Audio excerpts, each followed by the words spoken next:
Descubra o portal da Câmara Municipal de Macaé. Nele você encontra informações atualizadas, agendas e serviços ao cidadão. O site oficial é uma ferramenta essencial para quem deseja acompanhar de perto as atividades legislativas e estar por dentro de tudo o que acontece na nossa cidade. Acesse agora e conheça tudo o que nossa cidade tem a oferecer. O portal da Câmara Municipal de Macaé é um espaço dedicado à transparência e à prestação de serviços, facilitando o acesso a informações e promovendo a participação cidadã. Não deixe de visitar e explorar todas as funcionalidades disponíveis.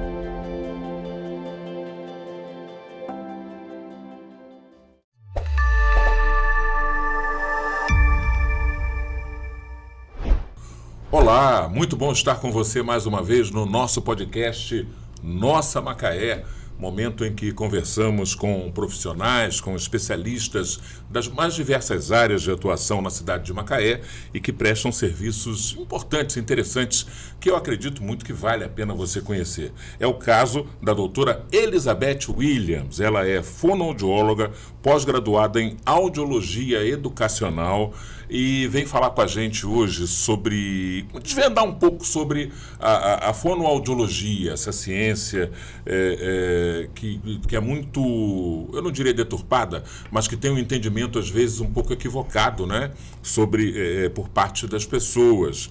E vamos falar principalmente sobre a fonoaudiologia aplicada ao desenvolvimento das crianças. Doutora Elizabeth, prazer em recebê-la aqui no Nosso Macaé. Olá, prazer, é todo meu. Estou muito feliz em estar aqui com vocês, podendo explicar, né, o que significa fonoaudiologia. Afinal, eu já sou formada há 30 anos, eu levo a fonoaudiologia no meu coração e é muito bom a gente falar sobre desenvolvimento infantil, né? É muito importante. Em linhas gerais, assim, conceitualmente, o que é a fonoaudiologia? Então, a fonoaudiologia ela é uma ciência de atuação em algumas áreas, né? A área da linguagem, da fala, da deglutição, da motricidade orofacial, da educação, da voz. Então, pessoas que têm dificuldade nesses aspectos, eles devem procurar um fonoaudiólogo para fazer a avaliação, né? Então, a fono, ela vai muito além daquela criança que não fala, como a gente sempre escuta as mães falarem, tem que levar na fono porque a criança não fala. Mas se ela não fala, por quê? Então, antes da criança falar, tem todo um sistema de comunicação, de desenvolvimento dessa linguagem, né, quando a criança nasce. Então, pode ser por vários aspectos ela perder essa fala. E, além disso, quando ela tem 5 anos, ela é preparada para a escola. Então, se ela não tem esse desenvolver dentro dos padrões de normalidade, o que vai acontecer quando ela entrar na escola? Ela vai ter uma falha na leitura e na escrita. E assim sucessivamente. Então, aquele idoso que tem um AVC, um AVE, que perde memória, que perde a fala, o cantor, o locutor, que tem a voz como sua arma profissional, eles precisam trabalhar, né, com essa questão da respiração. Então, a fonoaudiologia, ela perpassa por todos esses orientes, né? Não só aquela criança que tem dificuldade em falar. A fonoaudiologia também tem uma relação direta com processos de reabilitação. Exato. Não é? Acidentados, gente que tem traumas faciais, que comprometem arcada dentária, traumas mandibulares. Exato, essa questão, né, do trauma mandibular, do trauma das funções estomatognáticas que vão também ser prejudicadas, né? Sucção, respiração, mastigação, deglutição e também a questão dos acidentes profissionais de segurança. Então, a fono também trabalha com a parte auditiva. Esses profissionais que embarcam, que usam protetor, a gente faz audiometria para observar se tem uma boa audição, se não tem. O ruído, ele pode levar à perda auditiva. Então, a fono também trabalha nesse âmbito de saúde ocupacional, né? A saúde do trabalhador. Tem uma coisa que a gente via muito em filme antigamente, novela, acontecia muito, e eu não sei se isso era um folclore da dramaturgia ou se de fato pode acontecer, que eram as pessoas que perdiam a voz a partir de um susto ou de um trauma. Isso pode acontecer mesmo? Alguém tomar um susto ou ter um trauma e perder a voz, ficar mudo? Então, na verdade, a gente chama de algo emocional mesmo, né? Emocional falando. Então, não vai diretamente para fono, vai para o psicólogo fazer uma avaliação. Não tem nenhuma relação? Não tem. A gente perde essa fala quando há algum problema de lesão neurológica, né? Eu tive um acidente de carro, um traumatismo craniano, ou um AVE, um derrame, ou uma doença neuroprogressiva que vai degenerando, então você vai perdendo. Agora, se você está num aspecto de normalidade e você teve um susto, alguma coisa assim, isso leva a crer que foi algo emocional. Mas a gente também não pode descartar essa questão de repente, o susto foi tão intenso e a pressão poder ter subido, poder ter alguma falha. Mas o ideal é que não só nesses casos, a gente procure a fono, e sim também o psicólogo. E tem um lance também que a gente escutava muito quando a criança era gaga, que a avó vinha e tacava a colher de pau na cabeça, botava o pintinho para piar se a criança não falasse. Então, pelo amor de Deus, pais e mães. E a água da chuva de janeiro? Não faz. Que, aliás, está na época, né? A minha mãe contava que eu bebia água da chuva de janeiro e eu realmente era um tagarela, eu era uma criança que falava muito. Não. E tinha essa história, na minha família tinha essa história. E a água, veja bem, gente, a água da primeira chuva de janeiro na casca de um ovo. O negócio era brabo. Você tem que ver que ela contando quando que vai chover. Não, isso são brincadeiras regionais que a gente fala, né? Exatamente. E hoje em dia a gente quase não vê mais isso, né? Não escuta, mas tem essas coisas. Era muito comum. Voltando ainda para as crianças, uma coisa que sempre me chamou muito a atenção, você deve ter se deparado com isso na tua prática ambulatorial, que é a seguinte: aquela criança que fala tudo errado ou que fala meio tati-bitati, todo mundo acha bonito. Né? Bonitinho. Cebolinha também, Cebolinha, né? E todo mundo acha lindo. Olha que lindo. As pessoas, de certa forma, estão comprometendo um pouco a progressão da fala dessa criança. O desenvolvimento. Então, a gente tem que orientar bastante famílias, né? Eu recebo muitas famílias na clínica que a avó acha, principalmente os avós, eles acham lindo a criança falar tudo no diminutivo, nini. E assim, eu sempre falo para os pais, olha, se eu tivesse condições, eu pegava essas avós, botava num cruzeiro, lá para ir para a Europa e tal. Deixava um tempo longe. Quando a criança tivesse alta, a gente voltava com esses avós. Por quê? Pode mandar pro Beto Carreiro. Mais perto. Mas aí fica pouco tempo. Fica pouco tempo, sabe? Quando eu voltar, a criança ainda está sendo trabalhada.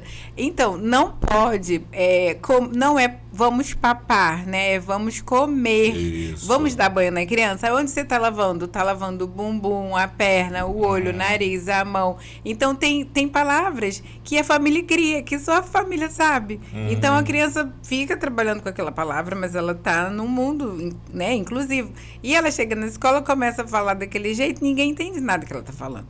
Então, a gente pede, pelo amor de Deus, vamos falar as palavras corretamente, sem diminutivo e sem inventar palavras, né? E geralmente os avós, eles fazem isso. Um dia... E sem ficar tentando infantilizar ainda mais um ser que já é infantil. Exato. Sabe por quê? Porque tem a superproteção. E aí eles vão crescendo e eles se sentem bebês. Isso. E bebê não anda, bebê não fala, bebê sempre depende da mãe, tá sempre no colo. E a gente quer criar uma criança, desenvolver essa criança, né? Exatamente, crescer com autonomia.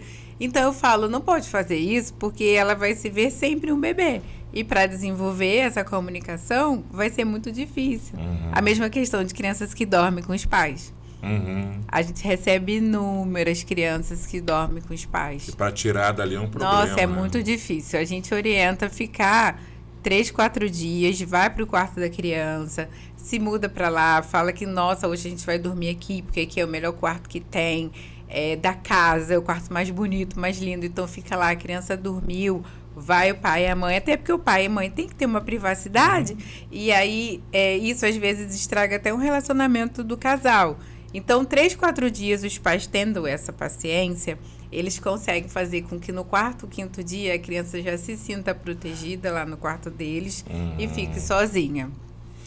Isso é muito interessante também. Essa coisa da criança, né? Da fala da criança, desse momento magnífico, que eu acho que é o momento mais fantástico da convivência com a criança, é quando ela começa a desenvolver a fala, que ela vem aliada à observação / questionamentos.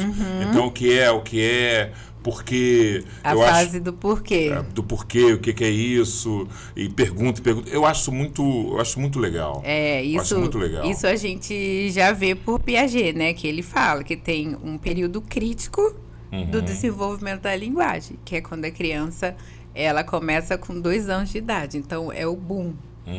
E aí a criança começa, o pensamento às vezes nem consegue, ele é tão acelerado que a fala nem consegue acompanhar o pensamento. Então a criança quer, o que é isso? O que é isso? Por quê? Por quê? E é exatamente de 2 a 3 anos. E os pais, eles têm que ter essa paciência e explicar, né? Muitas das vezes abaixar, sempre no contato das crianças, articular, porque hoje a gente vive no mundo cibernético, né? É internet, então a criança perguntou alguma coisa, o pai tá lá no celular, tá, peraí, já vou, calma aí. E aí isso tá impedindo o desenvolvimento das crianças, né? Então a gente precisa, o que você quer? Quer pão. Aí a criança não tem ainda articulação pão, mas se a criança falar pá, tá ótimo. Porque tem criança que aponta, aí a mãe vai lá rapidinho, pega o pão, não sei o que, volta pro sofá, fica no celular. E isso vai acometer o atraso, né? Vai acometer o desenvolvimento da criança. Você fala do celular, dos dispositivos, né? Do tablet. Antes dele um pouquinho nós tivemos a televisão, fazendo um pouco esse papel de babá em algum momento. E aí a gente que tem mais de 18 anos, um pouquinho, a gente lembra de um período em que não havia, obviamente, celular e a televisão era rara. As casas tinham uma única televisão, né? Quando nós éramos jovens, as casas tinham uma televisão só, aquelas que tinham. E a televisão era monopólio dos adultos, não era monopólio das crianças. Então, a presença da televisão na vida do crescimento dessa criança era uma presença bem menor e o celular não existia. Isso, eu entendo, determinava uma linha do tempo onde essa criança começaria a desenvolver principalmente a sua fala e o seu vocabulário. Hoje, a gente vê as crianças, é uma impressão que eu tenho, falando muito mais cedo, muito mais rápido e até com um estoque de palavras, um vocabulário razoavelmente maior do que as crianças de 40 anos atrás, na mesma idade. A pergunta que eu te faço é, isso parece fantástico, maravilhoso, mas isso é totalmente bom ou tem algo de ruim ou de preocupante nisso? Então, eu faço doutorado em cognição e linguagem lá na UENF, né? Em Campos. Isso. E a minha tese é sobre o desenvolvimento da linguagem em crianças de 2 a 3 anos. Então, o meu produto final vai ser uma avaliação para observar nos aspectos do desenvolvimento da linguagem se essas crianças estão preparadas ou não para depois entrar para o maternal na escola. Sim. E a minha linha de trabalho é de tecnologias, né? Então, eu trabalho com tecnologias. Eu sou altamente tecnológica, eu gosto muito. E a gente sabe que a tecnologia, ela veio para ficar. Porém, a culpa do que está acontecendo hoje, da criança estar no restaurante com celular, com iPad, da criança estar em casa com iPad, da criança, enfim, estar no supermercado. E o que é pior, às vezes, só parar de chorar se der o bendito celular na mão dela, né? É a orientação parental. É a familiar, entende? E o equilíbrio. A gente tem aplicativos que eles traçam o tempo que a criança fica na internet. A mãe pode acionar do celular dela, se ela quer que a criança fique 1 hora, 2 horas, 3 horas, entendeu? Acabou aquele horário, corta e a criança desliga tudo. E a criança não tem como usar. Então, é o equilíbrio. É lógico que Nesse iniciar do desenvolvimento da linguagem, até 3 anos, eu não indicaria você dar um celular para a criança.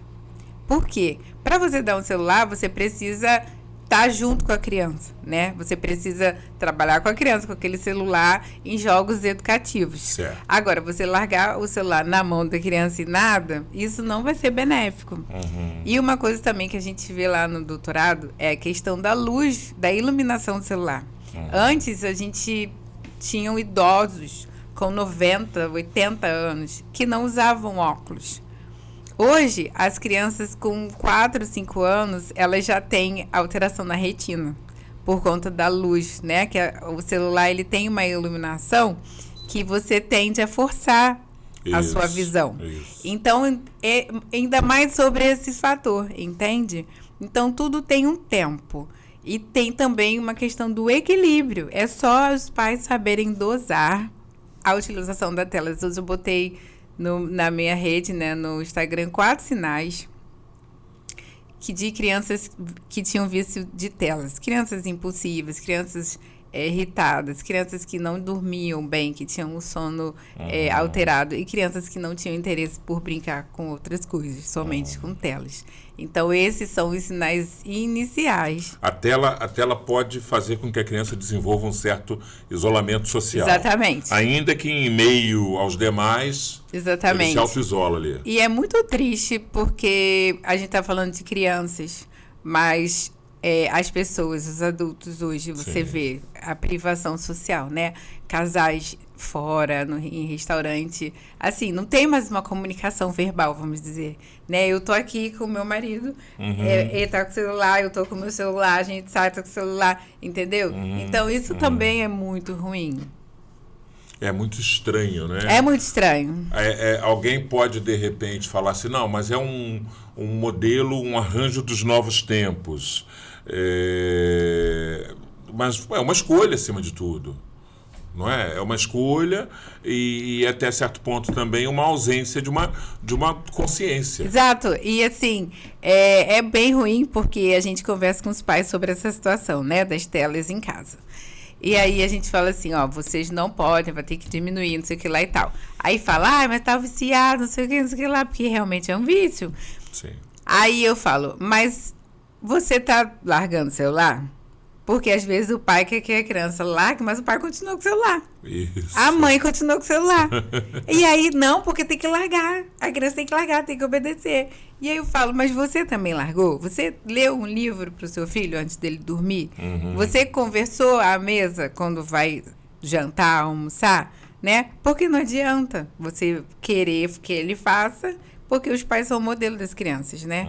Então não adianta você querer que eles façam e o pai e mãe não fazer. A mesma coisa da comida. Criança que tem dificuldade de se alimentar. E a alimentação é extremamente importante para a mastigação, para as proteínas que você está comendo, para o desenvolvimento dessa comunicação. Ah, não gosta do verdinho, não gosta da carne, não sei o quê. Mas a mãe também não gosta. O pai não come não sei o quê. Então, como é que você vai querer que o seu filho faça se você também não faz?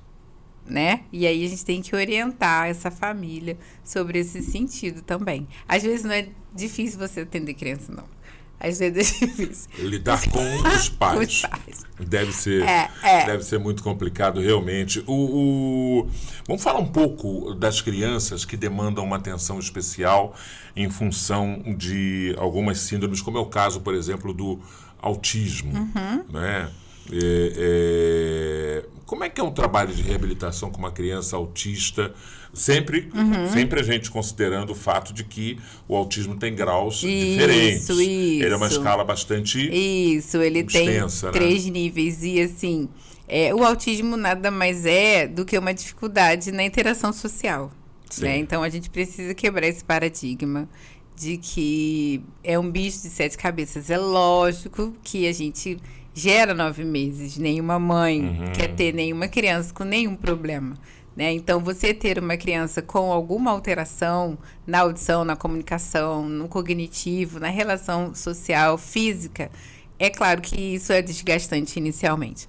Então, desculpa, você usou um conceito, o autismo é uma alteração na capacidade de interação social, exatamente. É uma criança que ela não gosta de interagir e a gente precisa respeitar essa situação. O autismo, definitivamente, o autismo não é uma doença. Não. É uma característica. Exatamente. Então, tem graus, né? Uma criança que interage mais, uma criança que interage menos. Certo. Elas são crianças carinhosas, crianças que a gente precisa respeitar esse ir e vir, né? Então, hoje ela quer fazer alguma coisa, quer falar, amanhã ela não quer mais, ou ela também não quer desde o início. E o que isso implica na comunicação? Por que tem que ir para a fono fazer terapia? Porque a gente fala que a relação social, ela é um aspecto muito importante para desenvolver a comunicação. Então, o que a gente está fazendo aqui? A gente está conversando. A gente está trocando turnos, né? Eu estou falando, você ouve, você fala, eu ouço, e assim vai. Uma criança que tem dificuldade numa relação social, você fala, ela fica de costas, ela olha só para você quando ela quer alguma coisa, depois ela desvia o olhar.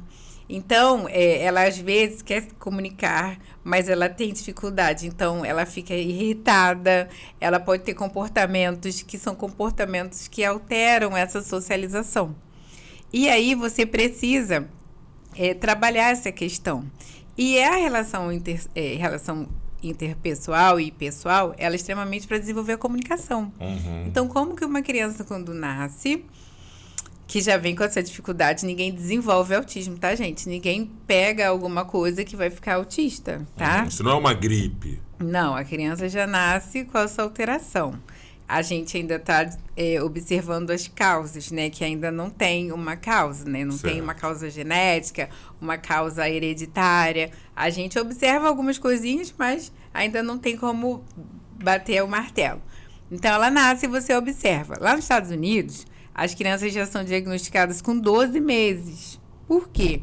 Pelo desenvolvimento em 12 meses que você observa os sinais. Então, são crianças que, quando a mãe vai amamentar, elas rejeitam o seio, elas choram. A mãe gosta de ficar acalentando, né? Grudadinha, a criança não gosta, ela é meio arredia. Criança que fica quietinha lá no berço. Quando tem aqueles negocinhos assim, os brinquedinhos, ela fica assim, fazendo os movimentos rotatórios com os olhos, tá? Porque criança que tem o espectro autista, elas gostam de movimentos que rodam. Então, geralmente, quando é pequenininho, pega um carrinho, vai ficar rodando a roda. Se tem um brinquedinho que roda, vai ficar prestando atenção naquilo. E o mundo lá. Então, de 12 meses lá fora já tem todo um padrão para você diagnosticar, né? E aí, como é que você vai, depois de 12 meses, que vai vir essa relação mais ainda, que a criança vai começar a andar, pegar aqui, pegar ali, leva para você, ter essa troca com a família, quando você tem essa dificuldade. Então, acaba que perde, né, esse elo de desenvolvimento. E nós, como especialistas da linguagem, que podemos trabalhar a comunicação verbal, a gente vai trazer essa criança para a gente e vai estar trabalhando esse aspecto de relação, juntamente com o psicólogo. Às vezes a criança tem um problema de integrar as sensibilidades, que é a integração sensorial, que não come direito, que bota a mãozinha porque o ruído fica incomodando, aí vai para terapeuta ocupacional. Então tem toda uma equipe. E a fono vai trabalhar essa comunicação.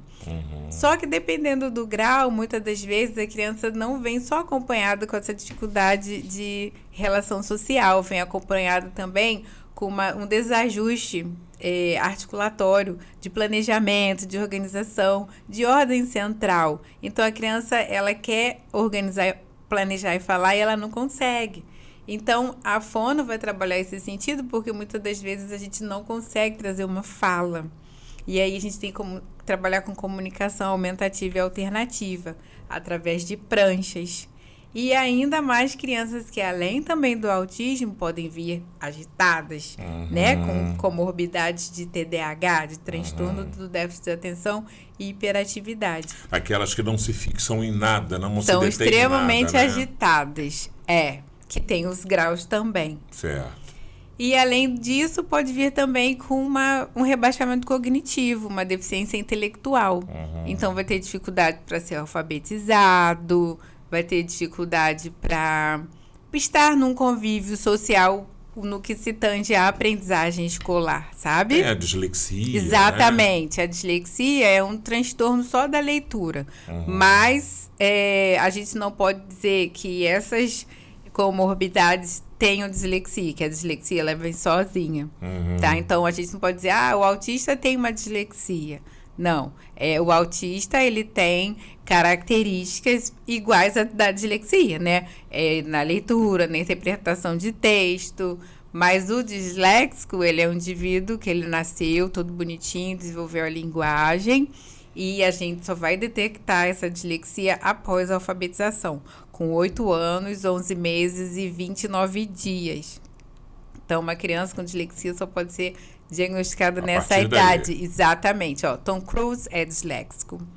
O Whoopi Goldberg é disléxica. Aquele Ronald Reagan, acho que ele é disléxico. O ex-presidente. Ele também é disléxico. Einstein diziam que ele era disléxico, sabe? Então, a dislexia ela já é outra coisa. Ela vem sozinha. Tá. Ela não vem com essas patologias, ela sabe? Não é de um pacote que se interrelaciona, né? Não, eu posso ser uma criança com TDAH, que é muito agitada, e ela pode também ter uma dislexia. Como que eu vou saber?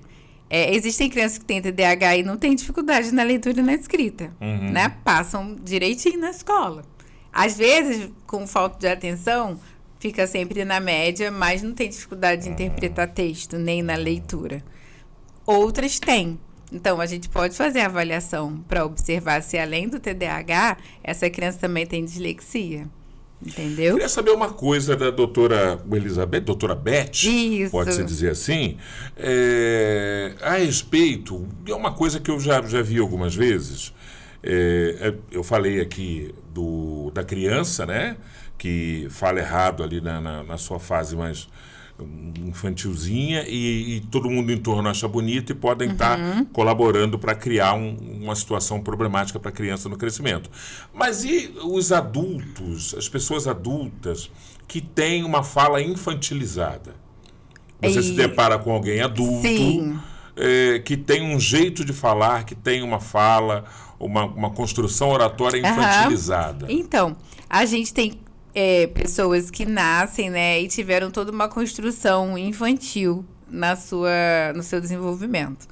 E se você não tiver cuidado, você vai perpassar a fase adulta com essa fala também, né? Essa voz. E aí você pode... eu não sou muito satisfeito com a minha voz. Então, eu posso ir na fono, especialista em voz, e trabalhar essa minha produção sonora, né? Ou seja, fazer uma modificação. Remodular a sua voz. Por exemplo, eu tô aqui, mas quando eu vou fazer vídeo e mandar áudio, eu nem escuto. Que eu falo, meu Deus, eu boto assim, escuto em 2 times. Mas é interessante esse fenômeno das pessoas, de um modo geral, que tem dificuldade de se ouvir. O que explica isso? Não sei. E vou dizer para você, gente profissional da voz, que trabalha com a voz, mas não fica confortável se ouvindo. Eu não sei, eu acho que isso é algo emocional. Os meus alunos falam assim, professora, a gente adora a sua voz, porque a senhora é uma calma, uma leveza, a sua prática é ótima, não sei o que, sua didática, a gente entende tudo. Eu falo, gente, mas não grave minha voz e fica mandando eu escutar, não, porque eu não gosto. E aí eu falei com uma amiga minha que é fono também, e ela trabalha com voz, ela falou assim, Beth, pelo amor de Deus, para de bobeira. Mas existe, inclusive, os transformistas, né? Eles são homens e eles querem mudar a voz, né? Fazer como a gente fala, de uma impostação vocal. Eles podem procurar a fono, a gente vai encaminhar para o otorrino, para fazer uma videolaringoscopia, para saber se as pregas vocais estão bonitinhas. E aí a fono especializada em voz, ela vai trabalhar essa impostação de voz, ou vai aumentar o tom, ou abaixar, ou a frequência, né, mais grave ou mais aguda, enfim. Eles fazem, tem os que fazem todo esse trabalho, com medicação também.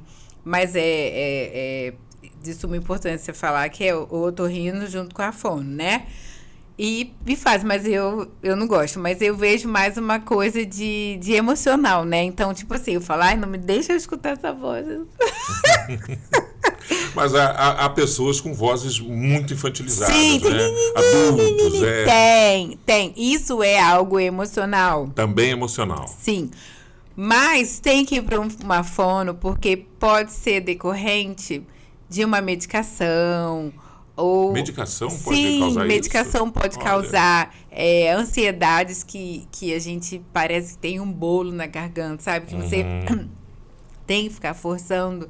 Às vezes leva a ter uma extensão da prega vocal. Então, você pode ficar rouco, você pode, né, ter um desajuste, assim, um incômodo. E aí você acaba adaptando aquela voz para outro timbre que não é seu. Acha uma zona de conforto ali onde você consegue transitando e vai ficando ali e acostuma, né? Agora a gente faz toda essa avaliação, né? Se já nasceu assim e não alterou, porque tem a chamada muda vocal, que é principalmente no caso dos homens de 13, 14 anos. É quando a voz exato ganha um peso. Fica falsete, depois incorpora, né? Que a gente chama da voz de falsete. Isso. Então, às vezes tem crianças que quando vão mudar, né, para essa muda vocal, passar nesse período de 13, 14 anos, 12, 13, 14... que eles ficam com essa voz. E aí tem que ir pra fono trabalhar essa questão. Algumas crianças semitonam muito, né? Alguns meninos, principalmente, semitonam muito. Exato. E aí tem que fazer esse trabalho. Então, eu não trabalho com voz, mas a gente tem especialistas para encaminhar. Mas é muito comum pessoas que não gostam da voz, que a gente pode, inclusive... Eu vejo muito. Nossa, eu vejo muito. É engraçado, porque às vezes também tem pessoas que têm a voz, assim, muito infantilizada, tem aquela voz, assim, muito fina, aguda, sabe? Um detalhe, voltando um pouquinho nessa história de trabalhar para mudar a voz, um dos maiores exemplos que tem na televisão brasileira é o do apresentador, hoje apresentador do Globo Repórter, né, mas durante décadas apresentador do Jornal Nacional, o Sérgio Chapelin. O Sérgio Chapelin, quando sai da rádio Jornal do Brasil e vai para a televisão, ele tinha uma outra voz. Ele já era um profissional de rádio, trabalhava na Rádio Jornal do Brasil, a voz dele era outra. Se você pegar um registro da época do Sérgio Chapelin no rádio, e você vai falar assim, não, esse não é o Sérgio Chapelin, esse é o Cid Moreira. Essa é a questão. Sérgio Chapelin e Cid Moreira tinham as vozes idênticas. Exatamente. Com o mesmo grave. E aí a TV Globo fez um trabalho intenso de remodulação, de readequação da voz do Chapelin, porque a voz do Cid Moreira, o Cid Moreira já era mais conhecido, em primeiro lugar, e tinha-se a ideia de que a voz do Cid Moreira era mais parecida com a imagem do Cid Moreira. Então ela não caberia mudar. Isso. Enquanto a do Chapelin poderia ser mudada. E aí foi feito um trabalho, e a voz do Chapelin que nós conhecemos não é a voz original do Sérgio Chapelin. E você sabe que a fonoaudióloga da Globo, inclusive, ela era Glorinha Boitemiller, ela faleceu, acho que deve ter uns 2 ou 3 anos, não me lembro. Isso. A filha dela tá lá, que a filha dela também é fonoaudióloga.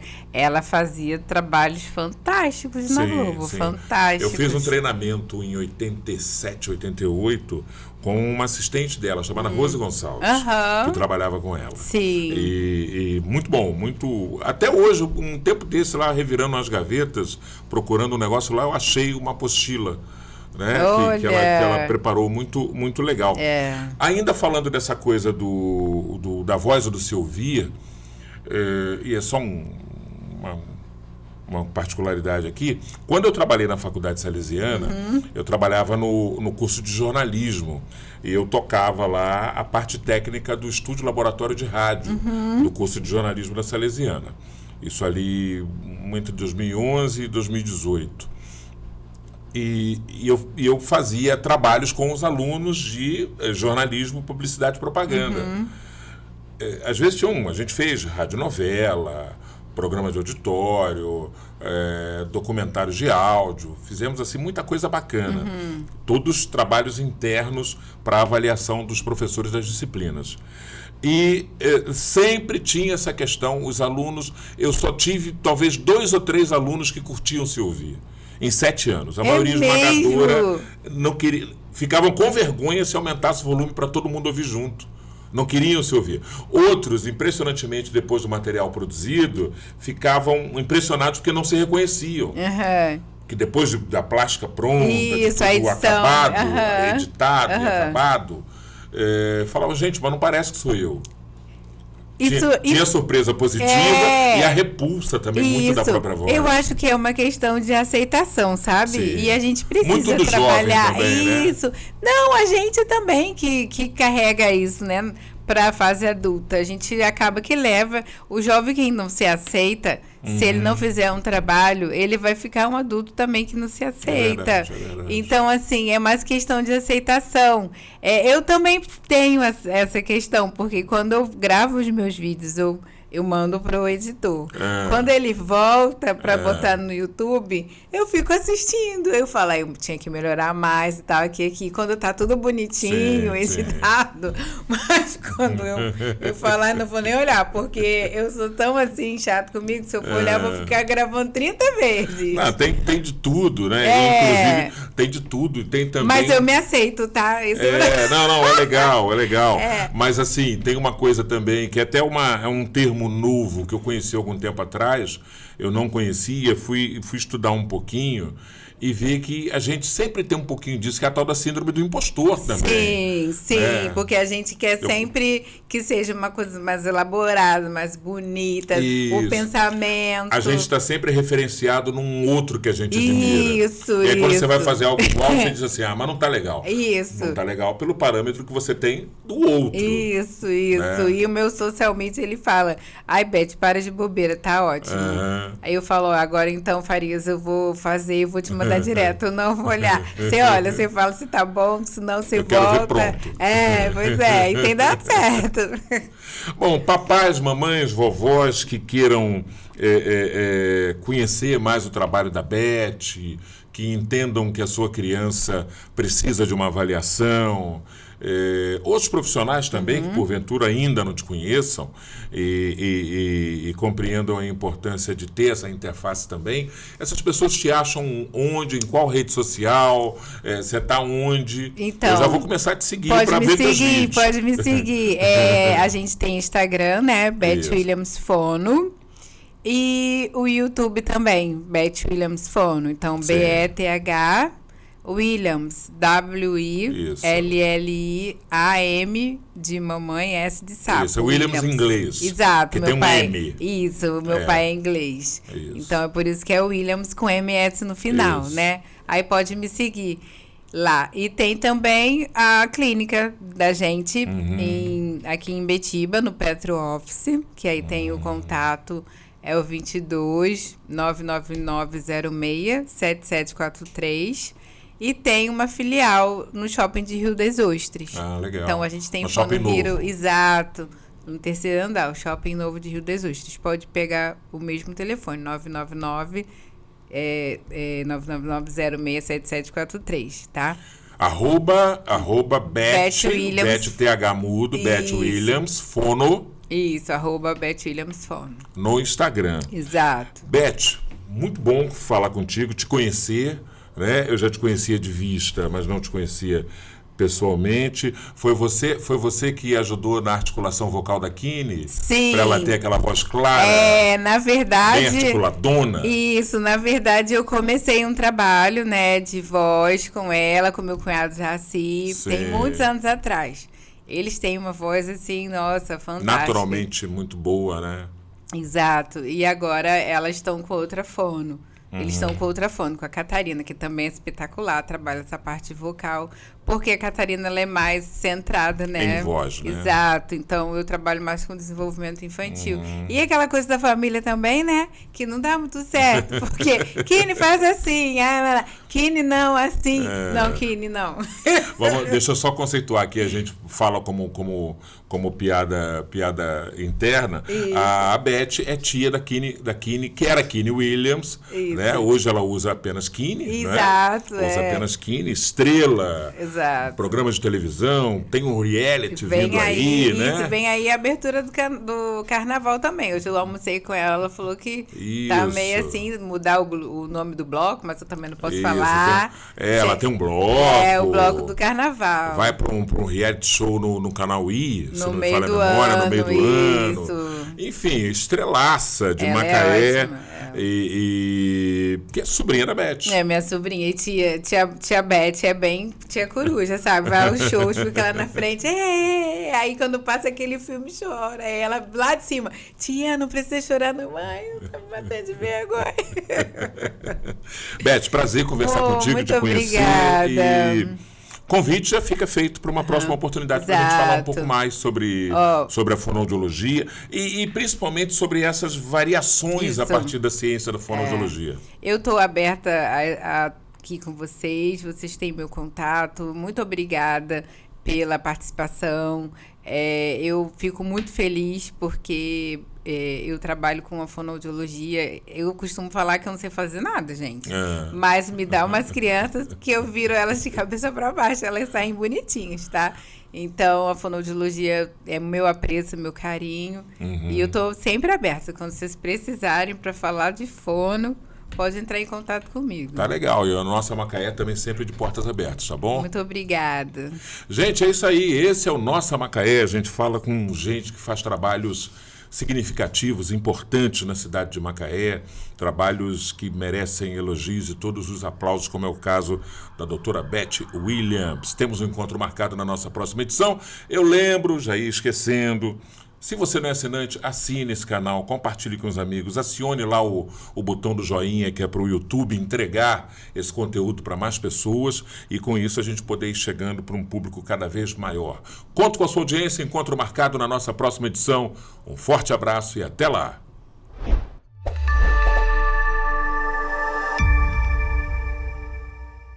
Descubra o portal da Câmara Municipal de Macaé. Nele você encontra informações atualizadas, agendas e serviços ao cidadão. O site oficial é uma ferramenta essencial para quem deseja acompanhar de perto as atividades legislativas e estar por dentro de tudo o que acontece na nossa cidade. Acesse agora e conheça tudo o que nossa cidade tem a oferecer. O portal da Câmara Municipal de Macaé é um espaço dedicado à transparência e à prestação de serviços, facilitando o acesso a informações e promovendo a participação cidadã. Não deixe de visitar e explorar todas as funcionalidades disponíveis.